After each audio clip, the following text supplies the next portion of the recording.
Good morning, people. It's your man Big Snoop here with a little tough talk for you. Today, we're going to have an exciting show. I'm going to meet one of my old heads. I'm actually in his office right now in the meeting room. We're going to talk about reintegration in society. We're going to talk about the success of his program and the things that he's been bringing to the community thus far, and exciting things that we're going to bring, and we collaborate, man, and saving these babies. Because the most important thing is to save our future. If we can't save our future, we're going to be lost. So we have to step up as men and women to save our future. And that's why we come up. We get out our beds and we try to get interviews to get this stuff out here to our community. We control this narrative. We got to save the babies.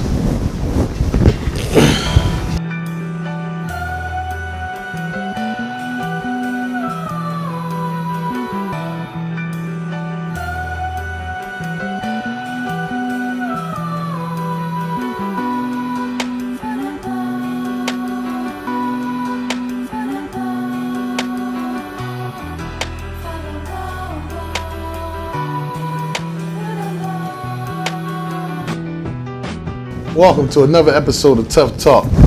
Today, I had the pleasure to be with one of my old heads, and I don't say that a lot, but one of my old heads, man, Mr. Ruben Jones. I thank you for coming on the show, bro. Appreciate you. You know, I told you I had the show, different things I wanted to get out there in society to let the people hear experience of men that came out here and did the right thing. But you met me when I was 18 years old in prison, man. Yeah. You know what I mean? That was a long time ago. And I would never thought that I would be sitting here interviewing you, having a conversation with you about what's going on in society. Yeah. You know what I mean? Your integration. And yours. And mine. We ain't gonna leave me out. Yeah. But, introduce yourself to the people, let them know who you are. Yeah, my name is Ruben Jones. I'm the campaign coordinator for the Philadelphia Just Leadership, to Close the Creek. I spent 15 years in prison. Went in at the age of 22, came home about 38, and just hit the ground running. Just trying to get back to the community I left behind. The Close the Creek thing. I want to talk about that. What's that for people that don't know? So the Creek is the nickname for the House of Corrections. The House of Corrections at the time was the oldest actively used prison in the country. So it was originally built in the 1800s, like during the slave era. It's been housing people ever since, mostly black and brown people. So you could probably still see the blood on the walls and smell the sense of death in the bricks. But around 2015, the city wanted to buy land to open up a new jail, and we began protesting and pushing back and meet with the city officials. We ended up stopping that. But part of the reason they said they wanted to do it because the House of Corrections was old and needed to be torn down. So after we stopped them from building a new county jail, we went back to the table to get them to tear down the House of Correction. They didn't tear it down yet, but it's been closed for about a year, and the mayor said he made his commitment to, not use it again, and they're going to repurpose it. But our goal was to, make sure that people ain't continue to be tortured inside the House of Correction, this house of horrors, if you will. But also, we here to decarcerate Philadelphia. We want to reduce the prison population and end mass incarceration, because we know that it disproportionately affects black and brown people. You said that with this Close the Creek thing, y'all actually won. We won. Y'all won. Absolutely. Kudos to y'all here. This won, man. Returning citizen out here making some big changes, man. Formerly incarcerated people who someone was actually housed in the House of Correction end up being responsible for help getting it closed. So that's huge. I was there when I was like 16. Yeah, Cool. and it's funny because the way this city goes with jails, so Rikers Island is well known, right? Except Philly got the same kind of prison campus, but it ain't on the island. So you got 5-6 jails up there: House of Correction, DC, Pitt, CFCF, and Riverside. So we got one down. We still got like 5 to go. Okay, cool. Before we go further into this conversation, I want to ask you something. You're pro activists about closing the prisons. Do you think there's people that need to be in prison? I mean, here's the thing. I think that right now we're not at a place in our society where people are going to stop hurting people. And that's the system that's in place. I don't want to see any of my people in prison because I know for me, it represents a plantation, right? I think the prisons are just a continuation of the plantation. And I think that if we, as a society, treated people differently and made sure that people had all they needed, then people wouldn't be committing these acts to leave the prison. So my short answer is no. I don't think we need prisons in America. Wow, that's a hell of a perspective to say we don't need prisons in America. But I think that means really reinventing the whole social structure. I don't think you could do that and just empty them out and be like, go for what you know. I think you got to be responsible and create some balance in our society where people are getting treatment for whether it's mental health, whether it's drug and alcohol treatment, whatever it is. But on the same token, almost half our population is living in poverty. About only half our population even graduate from high school. Unemployment is probably like 60-70% in the black community. Addiction, I mean, you name it. So as long as those things continue, then prison's going to continue. So for me to close prison and really decarcerate, we got to reinvest in communities and reinvest in people. So we have to take the initiative to re-educate our people, to inspire our people to stop doing the things that they're doing as well, right? Absolutely.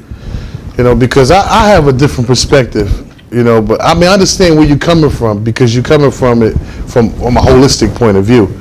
And me, it just felt like I used to, when I was a criminal, I used to feel like I don't want to see my worst enemy in prison because of prison this and prison that. But I have to be honest with myself. I work with the youth. So I had to be honest with myself, and I had to think, like, okay, how could I keep that mindset and really be effective out here? I felt that if I had this, if I really just look at prison and see how it really helped me, because some of us took the university and turned it into a university, the penitentiary, right? And some of us got education while in prison. And that's why we out here doing the things we're doing, because education helped us reshape our whole mind and trajectory. Absolutely. Because we really understand now. Education opened up a whole new life for you. And that's the stuff that we try to teach to the youth. But I learned that while in prison. And I know that if I wasn't in prison, I'd probably have been dead out here in the streets. I'm saying that from a realistic standpoint of a dude that was knee deep in them streets at 11 and 12 and 13, 14, 15, then got saved by the prison system at 16. And I stayed there till I was 26. So just getting that education from brothers like yourself who made poor decisions and landed there. You were still there to cultivate and nurture me. That one day I was going to pick up that book that Ruben Jones told me I should read that I didn't read at that time. I was always in the back of my mind, everything you, Ronnie, Hassan, Big Daoud ever said to me, because y'all tried to give me my blackness, embrace greatness, the fact that I'm a black king, when I was running around like a little fool in prison. It was never little though. But I just say that prison has saved me, man. It saved many like me, But I don't want to see our children go to prison, that pipeline. So I think that's why we as men stepped out ahead of it. Right. We're not waiting for it to happen. We're going to be proactive and step up and educate our kids and give them the stuff that they need to not pick up that gun. Because like I said, do you think the antidote I think I found the antidote. Right. The antidote for violence in our city. 12, 13, 14, 15, 16, 17, 18. Grab these people before they pick up guns and drugs. That's it. And educate them. Turn them into entrepreneurs. That's it. Teach them about careers. Have them career oriented. So what you think about what I just said? I agree with you 100%. I think some of the names you mentioned, and shout out to one of our homies that we just learned past, Ray X. Yeah, rest in peace, man. Ray X. Rest in peace, brother. So when you say education, right? One of the fortunate things I was able to do was meet people like Ronnie Fars, right? When you talk about brilliant minds inside the penitentiary, I mean, these brothers was brilliant. Turned me on to reading. I remember when we first started Culture Awareness Program, and we was reading this book by Amos Wilson called Black on Black Violence, right? Yes. That really gave me a true understanding of why I was seeing what I saw in my neighborhood. So I grew up in North Philly. Half the dudes on my block is either dead or in the penitentiary or, still shooting dope or whatever, smoking crack. And when he started to paint the picture of how we got there, why we were there, it made me understand why I did the things I did. I used to rob people, right? But I don't know if I didn't go to prison, I probably wouldn't have ever got that experience. So I get what you're saying. But on the same token, can we take programs that were started by prisoners, like the Cultural Awareness Program, brothers like Ronnie Fars and Akil and Hassan and Dawood, to use them as an instrument on the outside, use them as a tool, right, to teach these young brothers. I think they are an asset to our communities. That's why you lock these brilliant minds up. But we got to turn the tide and bring those brilliant minds out and make them an asset to our community. Exactly. I mean, like all those men that you just mentioned, some of them are out here actively in our community and opening doors for people and giving back, in certain ways that they can. It's real important that we do. But, like I was saying, I wasn't trying to like disagree with you on that because I understand where you're coming from, your point of view. But the whole thing was that we get more proactive in saving these youth out here. Absolutely.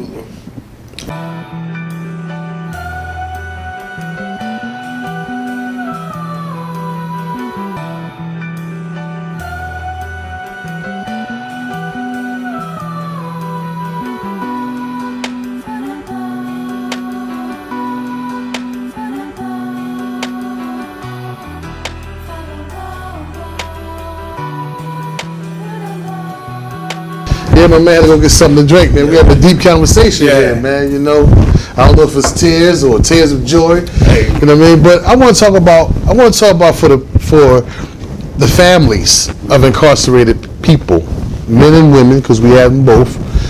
I want to talk about like how can a family help their family on the inside? Because I say this, I'm gonna lead you a little bit, right. Because I'm talking about my previous shows. We talked about. We explain it to the families what your family really going through. Wow. Because a lot of times we don't want to expose to our family the stuff that we just suppress. Right. We got so much stuff that we suppressing, the strip searching, right. The lifting up your dick and your balls, spreading your butt cheeks. Just to see your family. Just to see your family. Subjected to that, just to see your family. And so we suppress that type stuff. But this is the type of stuff that people need to hear sometimes because it's humiliating. Exactly. And you can never be comfortable with doing that in front of another man. But on this show, we bring that stuff. Right. Because we want your families, we want y'all to understand what the men and the women are going through in those places. So the stress that they're going through, the further traumatization that they're going through. I want to talk about some of that type stuff, man. So give them some advice.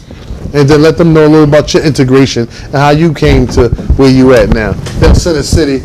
I ain't gonna tell them where we at. She went to. You can tell where we at. It's all right. 1800 JFK. But I think prison is one of the most dehumanized experience you can have. Right. Everything you just mentioned. You gotta be degraded, disrespected, but you got your wife coming to see you. You got your mom coming to see you. You got your children coming to see you. So you bite your tongue. You hold your pride, and you allow that to happen because you place more value on seeing your family than your own pride being diminished, right? So that's important. Standing in line to compensate like you're a kid, you gotta wait for somebody to tell you when to spend your money. Taking a shower in a room with 40 other people. Just going to prison it takes a process in itself. It's just like slavery. So when they first took the slaves off of Africa, they ain't just automatically go to the cotton fields and picking cotton, sing a song. They had to break them, right? And prison is the same way, where it's not a natural existence for a human being. So naturally, mentally, you got to adjust to being in this spot, right? But that same survival skill that kept you alive or safe or whatever got you through that prison bit, you got to readjust coming home. You got to reconnect with your humanity, right? You got to really rebuild yourself from the inside out, and that takes a lot of family support, love, patience, trust, right?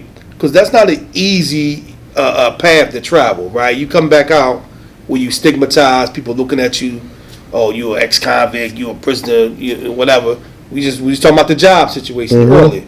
So they want you to work in the warehouse, but you got high aspirations, right? So all these things that limit you, you got to figure out a way how to expand that. And because of all them barriers there, it ain't easy to break through. So you need somebody in your corner. So you need somebody to have your back. You need a mentor. You need a support system. You need a family. You need a therapist.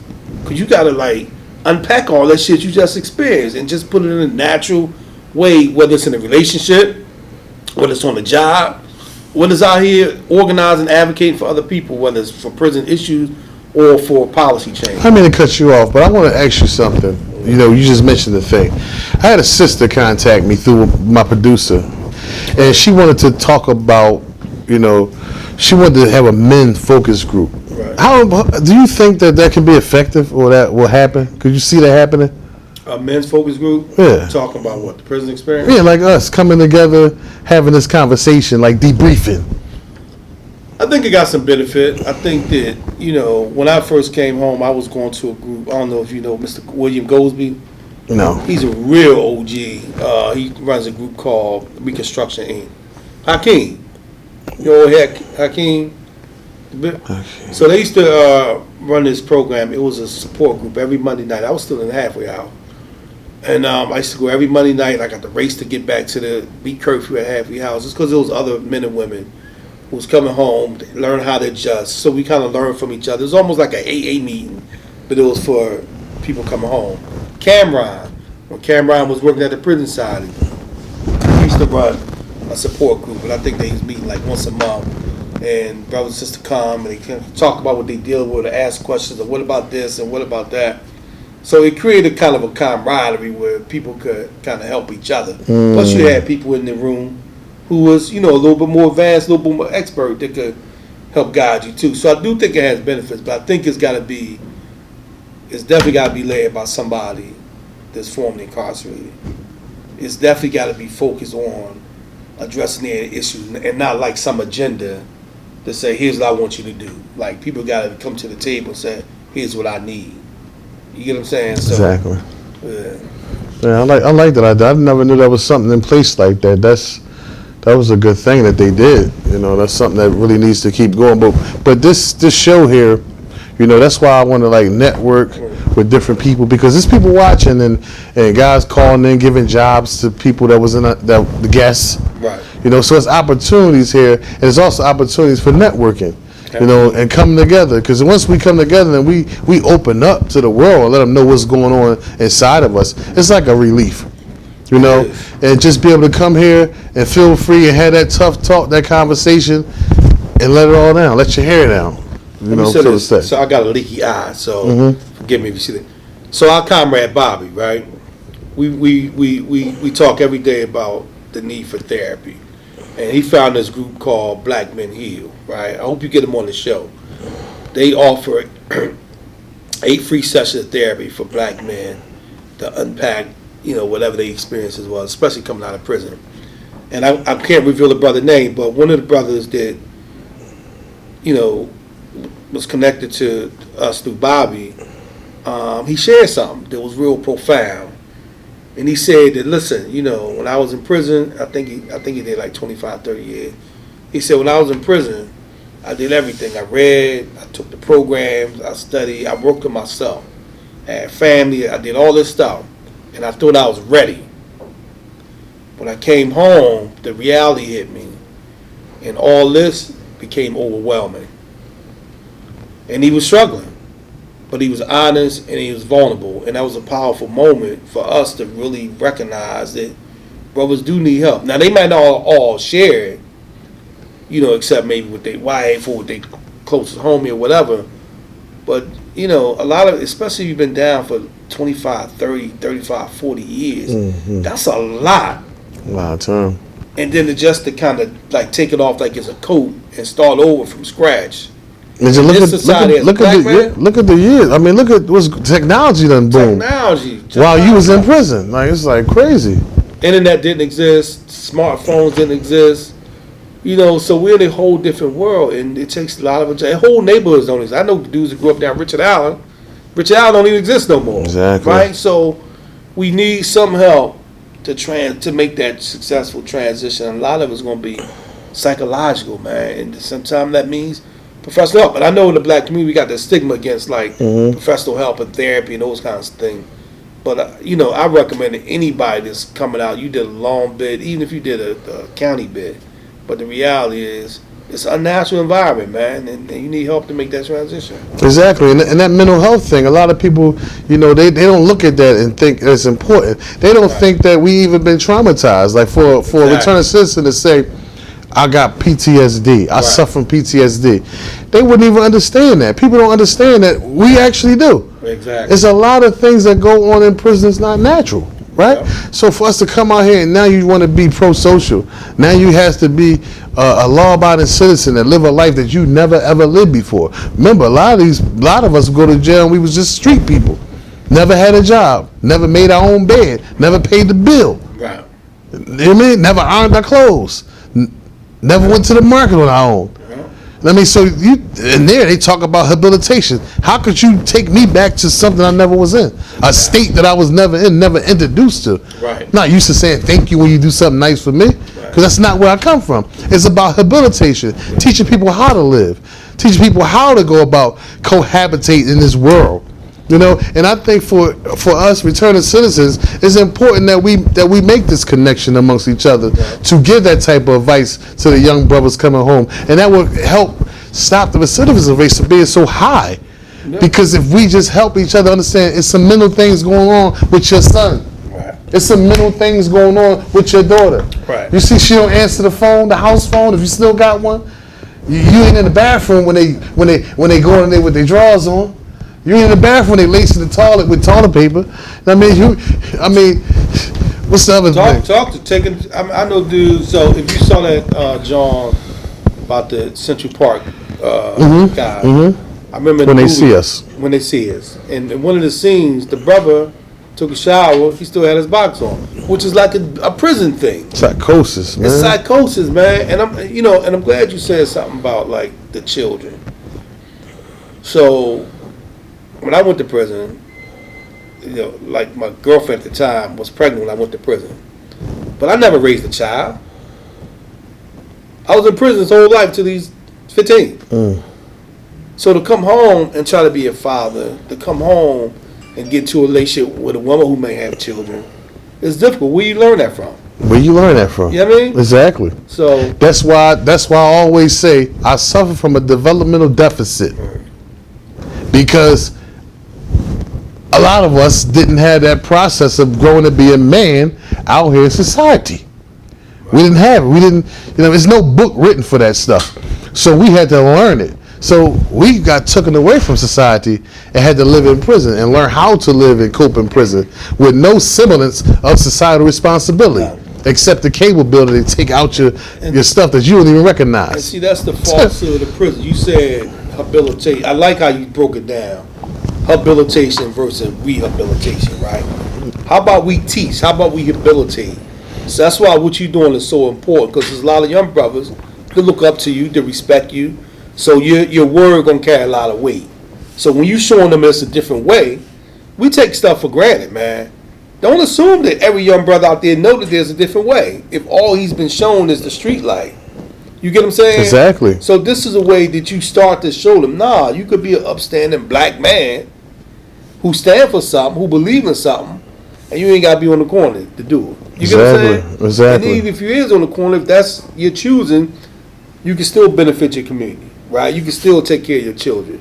You can still be a good husband to your wife. You can still be a leader, right? So those are the things that are important.